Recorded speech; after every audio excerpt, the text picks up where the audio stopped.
Dilema penjual nasi Padang di Palembang, harga santan naik, harga jual tak bisa naik. Sejumlah penjual nasi Padang di Palembang menghadapi permasalahan baru saat ini.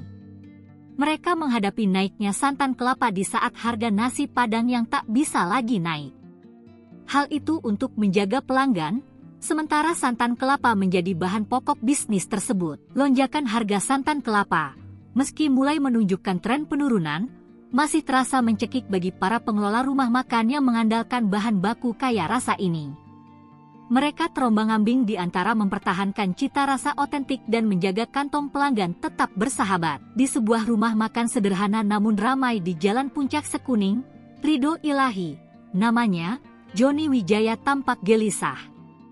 Di balik senyum ramahnya menyambut pelanggan, tersimpan perhitungan cermat demi menyiasati biaya produksi yang terus membengkak. Harga santan sekarang ini sudah di atas Rp30.000, keluhnya, sembari mengingat harga ideal sebelum gelombang kenaikan yang sempat menyentuh angka Rp45.000 saat mendekati Lebaran.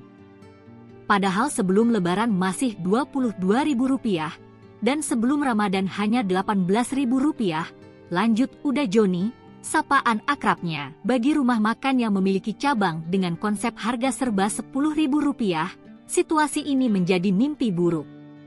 Keputusan berat harus diambil. Mau tak mau harus naikkan harga, sama seperti Persatuan Rumah Makan Padang di sini yang sudah serba Rp12.000, ujarnya dengan nada pasrah. Namun, dirinya optimis harga santan sebentar lagi akan turun.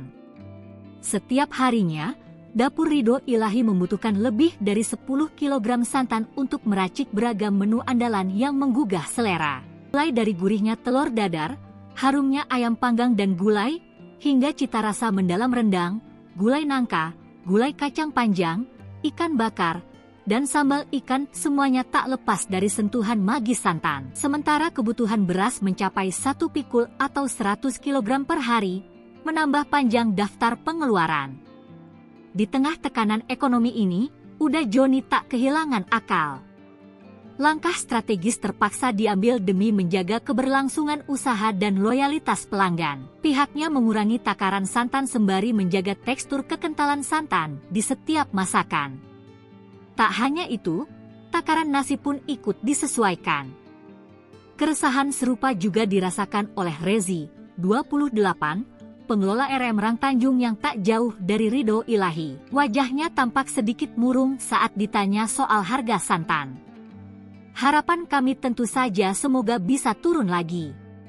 Di tengah hiruk pikuk kota Palembang, di balik aroma sedap masakan Padang yang menggoda, tersembunyi perjuangan para pengusaha kuliner. Mereka berharap agar roda ekonomi segera berputar ke arah yang lebih baik, agar harga santan kembali stabil, dan agar mereka dapat terus menyajikan hidangan warisan leluhur dengan cita rasa otentik tanpa harus mengorbankan kantong para pelanggan setia.